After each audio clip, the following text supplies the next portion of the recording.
right, thanks very much. My name is Alan McDougall, and I'm a researcher from the Centre for Education, Research and Innovation at the Schulich School of Medicine and Dentistry in London, Ontario. And today I'm going to be talking about a research project I was a part of earlier in the year. I've titled the presentation today, Genre Systems in Medical Education. First, I'm going to run through the theoretical framework for the study. We ground our work for this project in rhetorical genre studies. I'm going to outline the research context of the project and the methodology, and the bulk of the project is actually going to be exploring a patient case as she goes through her course in hospital, and we're going to talk about the genre systems that have an impact on her care. We'll be outlining a methodology for mapping a genre system, and I'll conclude with some implications for future research. So when I say the word genre, I use the example from Carolyn Miller that genres are typified rhetorical actions based in recurrent situations. One great example I like to use to define a genre is like a tax return. So it's a recurrent rhetorical situation that requires someone to do something, and it allows groups of individuals to share meaning. Okay, so obviously rhetorical genre studies has been taken up in research on professional and workplace communications. Studies have looked at engineers, studies have looked at accountants, and some of the interesting outcomes involve looking at how human organizations use groups of genres and how sets of genres interact with one another. This idea of systems or sets of genres working together has been called a variety of different terms. Genre sets, repertoires, networks, or systems.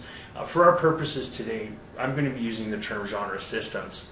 And the main reason for that is this excellent example, or the excellent definition from Boarshi and Reif, that says a genre system includes genres from multiple genre sets over time and can involve the interaction of users with different levels of expertise and authority, who may not all have equal knowledge of or access to all the genres within the system.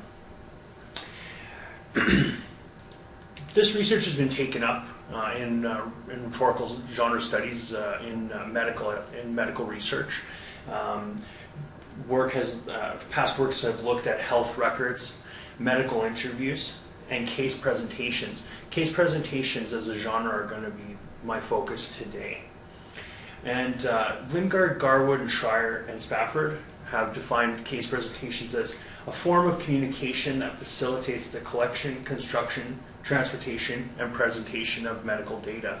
So a case presentation is a very formal, highly structured genre in medicine where trainees will share the details of a patient's case with more expert physicians.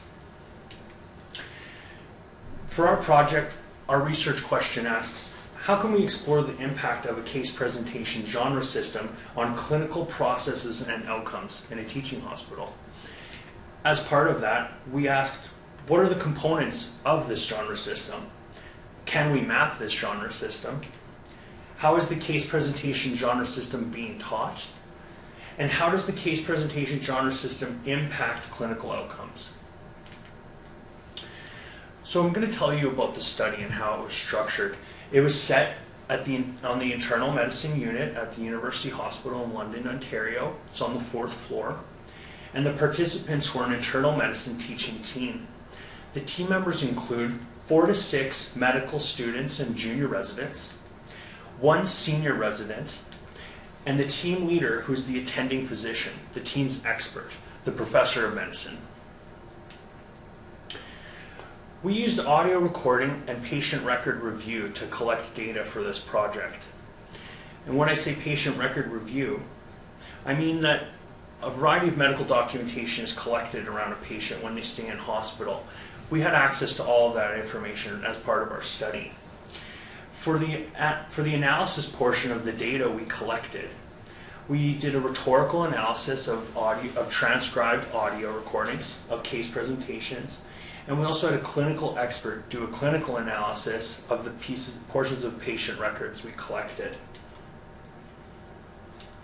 Now, in our hospital, the internal medicine teaching team is actually one of 3 teams that are working in the hospital at all times. There are always representatives 24 hours a day, 7 days a week of these teams in the hospital. But for our purposes, we're going to be focusing just on one of these teams. So I want to take you back to the research questions that we asked for our project. What are the components of the case presentation genre system, and can we map the components of the case presentation genre system?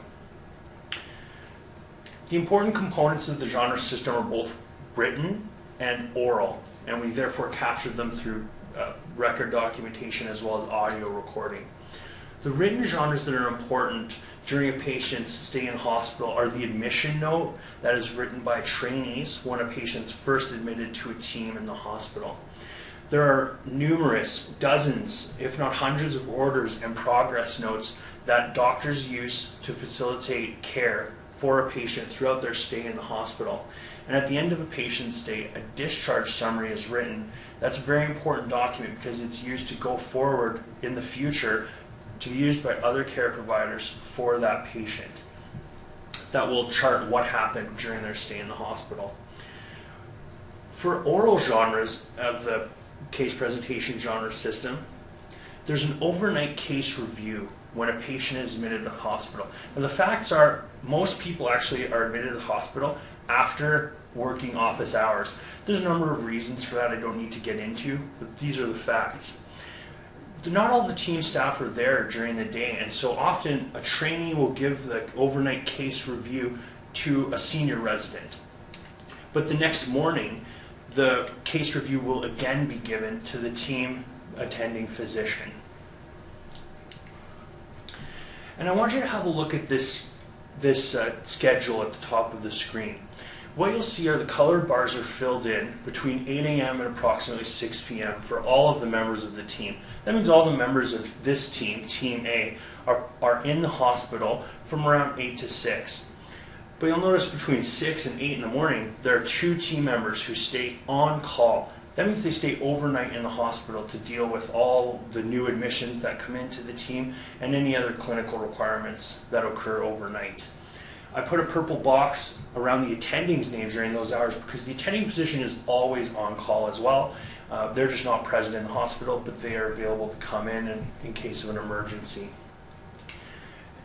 At 8 a.m. on day 2, after the white blocks, you can see that all of the team members are present in the hospital, and that's when the morning case presentation takes place. The people that were there overnight give the information to the new team. They're going to follow through with that information during the day, and those on-call people get to go home after being in the hospital for upwards of 24 hours. At the bottom, you'll see Mrs. Wilson. She's the patient whose case I'm going to be discussing for the remainder of the presentation. Mrs. Wilson admitted to the hospital around 7 p.m.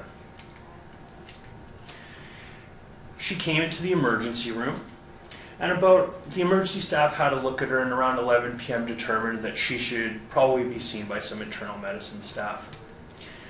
A junior trainee would see Mrs. Wilson and write what's called an admission note. Around 2 a.m., this student will have a chance to review the note with the senior resident. They'll have a discussion around what the trainee wrote up. If any extra insights need to be added, they'll be added by this senior, and that'll conclude the admission note. That interaction orally is called the overnight case review. We audio recorded that. The next morning, the student will present the case back to the entire team, including the attending physician. Now, we recorded this audio interaction as well, and one thing I want you to pay attention to is that the senior resident was actually part of a different team. Only one senior resident stays in the hospital overnight, and so in the morning, that senior resident might be part of their own team's morning meeting. So in this case, the senior resident actually wasn't at the morning meeting where the junior trainee presented the case back to the team. So Mrs. Wilson was in the hospital for 11 days, and there are numerous daily notes and orders written up that we have collected. and as well at the end of Mrs. Wilson's stay, a detailed discharge summary documenting all the major decisions that were made and the future care, what she should do for her future care is documented. All of these oral and written pieces of discourse taken together form a genre system. And as such, each one represent important pieces of information that have an impact on Mrs. Wilson's care. So I want to go into a bit more detail about Mrs. Wilson and about what happened to her and what happened to her in the hospital. First, I just want to cover research questions 3 and 4. How is the case presentation genre system being taught? And how does the case presentation genre system impact clinical outcomes? So for Mrs. Wilson, she came to the emergency room at 7 p.m. She had fainted at home and she had injured her leg. When a trainee from the internal medicine team saw Mrs. Wilson at 11 p.m. and had a chance to review with the senior resident at 2 a.m., they determined that she's confused and has a bladder infection, and she also can't walk because she badly bruised her knee when she fell. She needs to be admitted to the hospital. The following morning at 8 a.m., this medical student presents Mrs. Wilson's case to the team, and the attending physician says to the team, "So that's the big question. Did she have a mechanical fall or did she have a medicine-related fall?" And when the attending physician says medicine-related, he means, is there a clinical reason that Mrs. Wilson fell? So the attending physician indicates that Mrs. Wilson should have some heart tests done. The team orders some special heart investigations, but doesn't actually document these investigations in Mrs. Wilson's admission note. So during her 11 days, there's some heart investigations done. Mrs. Wilson actually ended up kind of pulling the heart monitor equipment off of herself, so the team canceled the heart investigations. But 11 days later, in her discharge summary, there's no mention of a potential heart problem that might have caused her to faint in the first place.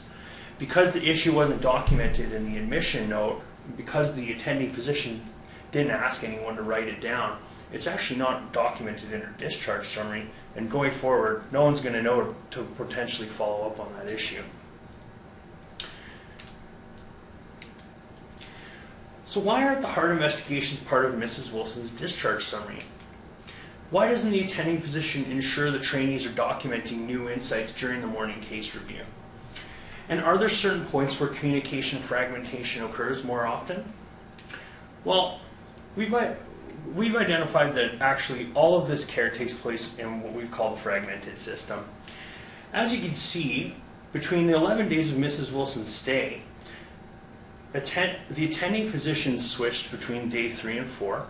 The senior residents on the team switched between days 7 and 8. And the medical students and resident group changed between days 10 and 11. This is very common in a hospital teaching setting.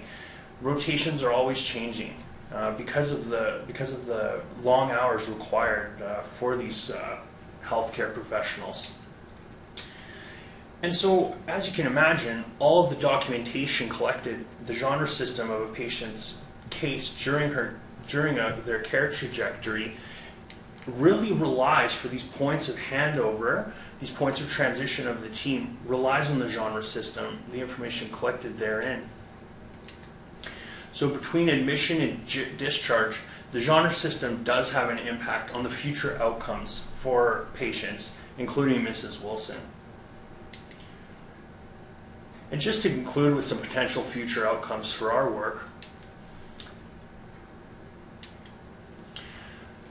with our project, we identified that there is a methodology for mapping a genre system. We think that you can isolate genres that facilitate improved patient communication around issues relevant to good patient care. And by understanding points of fragmentation, we can provide some evidence on how a genre system's curriculum might be designed. And all this discussion of how genres can have an impact on success and failure I think is nicely captured getting back to the 1984 article on genre by Miller by this quote: "What we learn when we learn a genre is not just a pattern of forms or even a method of achieving our own ends. We learn, more importantly, what ends we may have. We learn to understand better the situations in which we find ourselves and the potentials for failure and success in acting together. Thank you very much.